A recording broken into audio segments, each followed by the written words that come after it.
নমস্কাৰ, স্বাগতম জনাইছোঁ মোৰ আন এটি ৰেচিপিৰ ভিডিঅ'লৈকে। আজি আমাৰ ৰেচিপি হৈছে ঢেকীয়া শাক আৰু কণীৰ ভাজি। এইটো খুব ফেমাছ ৰেচিপি হয় অসমৰ, সকলোৱে হয়তো খাইছে। আমি চাওক, ঢেকীয়া লৈছোঁ, সৰু সৰুকৈ কাটি লৈছোঁ।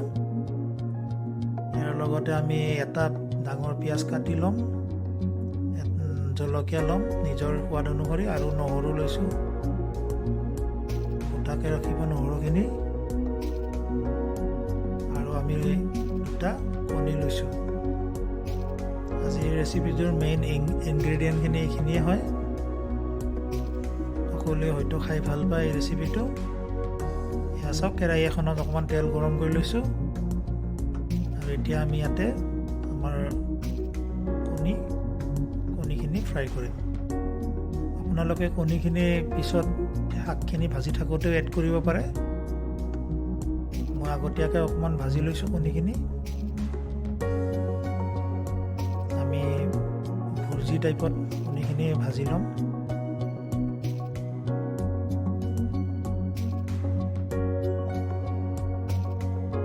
খুবেই সুস্বাদু হয় এই ৰেচিপিটো। আপোনালোকৰ মাজৰ হয়তো বহুতেই এই ৰেচিপিটো খাইছে, আৰু যিসকলে খোৱা নাই, ভিডিঅ'টোত দিয়া ধৰণে এবাৰ বনাই খাই চাবচোন।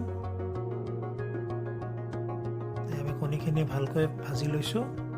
আমি এতিয়া অকণমান নিমখ এড কৰিম ইয়াতে। নিমখ বেছিকৈ নিদিব, যিহেতু আমি পিছত শাকত দিম। মানে অকণমান জাষ্ট নিমখ সোৱাদ হোৱাৰ কাৰণে এড কৰিলে হ'ল।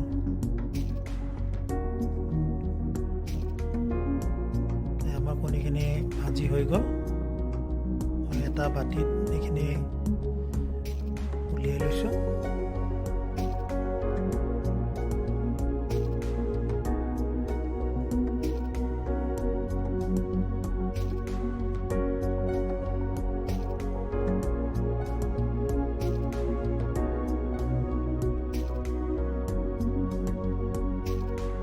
কণীখিনি মই উলিয়াই ল'লোঁ ভালদৰে। এতিয়া আমি কেৰাহীখনত অকণমান তেল এড কৰিম। মই সৰিয়হ তেল দিছোঁ,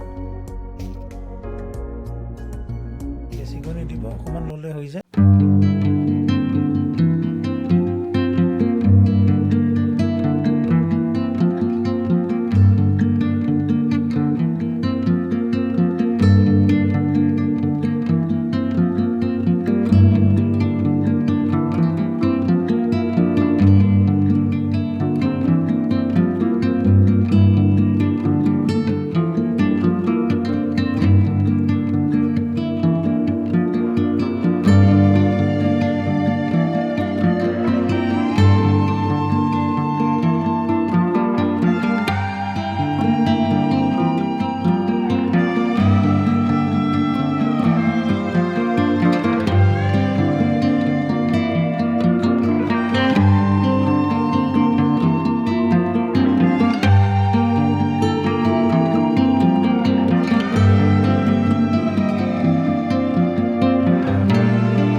কণীখিনি প্ৰায় সিজিছে।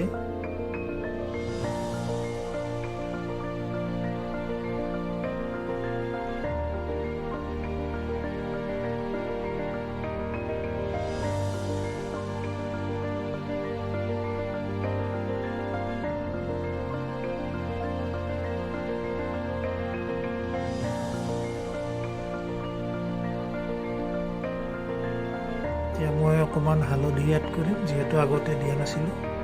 আপোনালোকে হালধিখিনি আগতেও দিব পাৰে। বহুতে তেলখিনি ফ্ৰাই কৰি থাকোঁতে দি দিয়ে।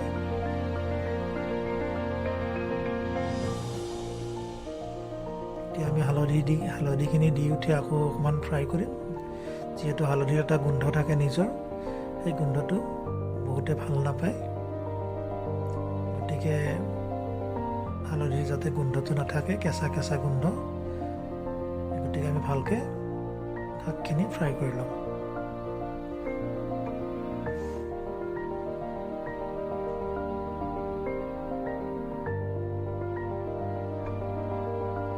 মই চেক কৰি চাইছোঁ, শাকখিনি সিজিছেই ভালদৰে। অকণমান ফ্ৰাই হ'লে আমাৰ ৰেচিপিটো কমপ্লিট হৈ যাব।